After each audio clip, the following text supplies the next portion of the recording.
At the U.S. Capitol, anger is growing over ICE enforcement. Backlash now causing a standoff in Washington. It could bring another partial government shutdown. Then Tampa Bay News reporter Andy Payton explains. Tonight, from Minneapolis to Washington to even right here in Sarasota, unrest over ICE continues.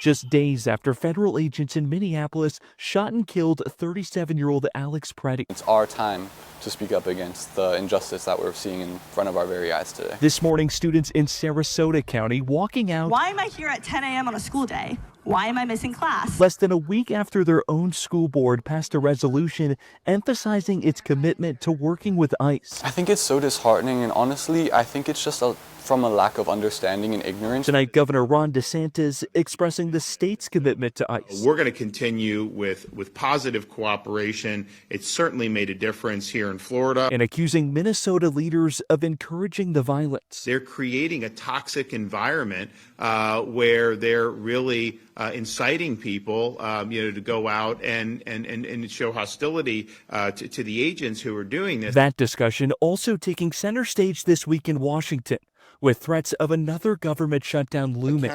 Democrats threatening to hold out on voting for a spending package unless funding for DHS and ICE is removed. I hate shutdowns. I'm one of the people that helped negotiate the solution to the end of the last shutdown, but I can't vote for a bill that includes ICE funding under these circumstances.